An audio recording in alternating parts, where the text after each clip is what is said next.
Biography of the Wolf Queen by Qatar Erifanes. Few historic figures are viewed as unambiguously evil, but Paterma, the so-called Wolf Queen of Solitude, surely qualifies for that dishonour. Born to the imperial family in the 67th year of the Third Era, Paterma was immediately presented to her grandfather, the Emperor Uriel Septim II, a famously kind-hearted man, who viewed the solemn, intense babe and whispered, "She looks like a she-wolf about ready to pounce." Paterma's childhood in the imperial city was certainly difficult from the start.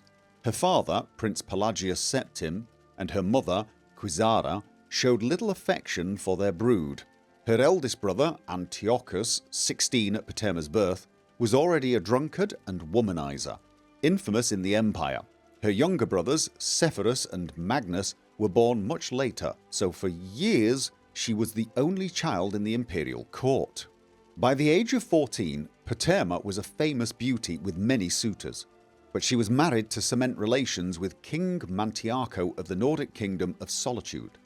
She entered the court, it was said, as a pawn, but she quickly became a queen. The elderly King Mantiarco loved her and allowed her all the power she wished, which was total. When Uriel Septim II died the following year, her father was made emperor, and he faced a greatly depleted treasury thanks to his father's poor management. Pelagius II dismissed the Elder Council, forcing them to buy back their positions. In the Third Era 97, after many miscarriages, the Queen of Solitude gave birth to a son, who she named Uriel after her grandfather. Mantiarco quickly made Uriel his heir, but the Queen had much larger ambitions for her child. 2 years later, Pelagius II died, many say poisoned by a vengeful former council member, and his son, Paterma's brother Antiochus, took the throne. At age 48, it could be said that Antiochus's wild seeds had yet to be sown, and the history books are nearly pornographic in their depictions of life at the imperial court during the years of his reign. Paterma, whose passion was for power, not fornication, was scandalized every time she visited the imperial city. Mantiarco, King of Solitude, died the springtide after Pelagius II. Uriel ascended to the throne, ruling jointly with his mother. Doubtless, Uriel had the right and would have preferred to rule alone, but Paterma convinced him that his position was only temporary. He would have the empire, not merely the kingdom. In Castle Solitude, she entertained dozens of diplomats from other kingdoms of Skyrim, sowing seeds of discontent. Her guest list over the years expanded to include kings and queens of High Rock and Morrowind as well. For 13 years, Antiochus ruled Tamriel and proved an able leader despite his moral laxity. Several historians point to proof that Paterma cast the spell that ended her brother's life, but evidence one way or another is lost in the sands of time. In any event, both she and her son Uriel were visiting the imperial court in the Third Era 112 when Antiochus died, and immediately challenged the rule of his daughter and heir Kintyra. Paterma's speech to the Elder Council is perhaps helpful to students of public speaking. She began with flattery and self-abasement. "My most august and wise friends, members of the Elder Council, I am but a provincial queen, and I can only assume to bring to issue what you yourselves must have already pondered." She continued on to praise the late emperor, who was a popular ruler in spite of his flaws. "He was a true Septim and a great warrior, destroying, with your counsel, the near-invincible armada of Pion Donea." But little time was wasted before she came to her point. "The Empress Magna unfortunately did nothing to temper my brother's lustful spirits. In point of fact, no whore in the slums of the city spread out on more beds than she.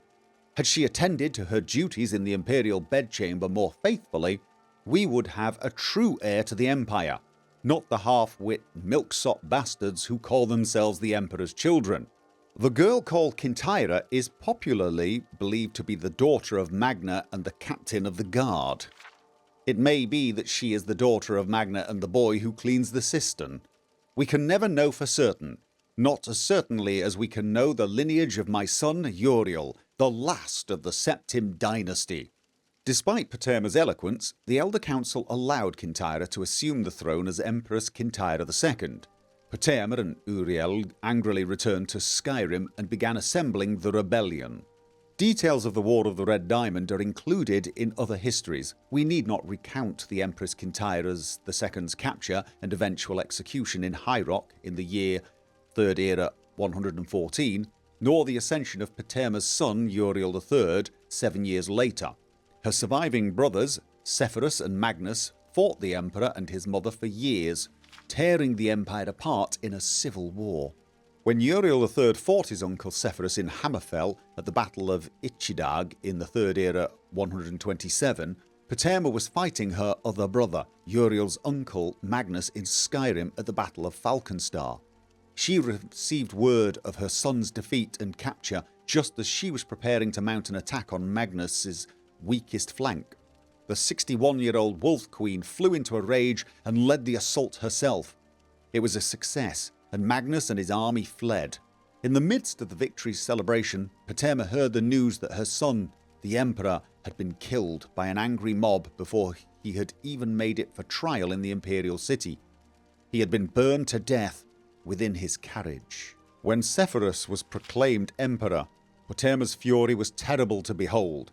She summoned Daedra to fight for her, had her necromancers resurrect her fallen enemies as undead warriors, and mounted attack after attack on the forces of the Emperor Sepphoris I. Her allies began leaving her as her madness grew, and her only companions were the zombies and skeletons she had amassed over the years. The Kingdom of Solitude became a land of death. Stories of the ancient Wolf Queen being waited on by rotting skeletal chambermaids and holding war plans with vampiric generals terrified her subjects.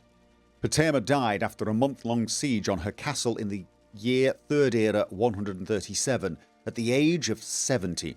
While she lived, she had been the Wolf Queen of Solitude, daughter of the Emperor Pelagius II, wife of King Mantiarco, aunt of the Empress Kintyre II, mother of Emperor Uriel III, and sister of the Emperors Antiochus and Sepphoris.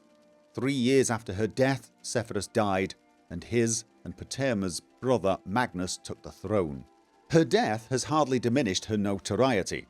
Though there is little direct evidence of this, some theologians maintain that her spirit was so strong she became a Daedra after her death, inspiring mortals to mad ambition and treason.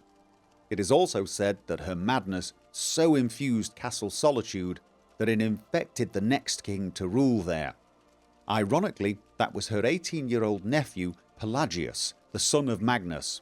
Whatever the truth of the legend, it is undeniable that when Pelagius left Solitude in the 3rd Era 145 to assume the title of Emperor Pelagius III, he quickly became known as Pelagius the Mad.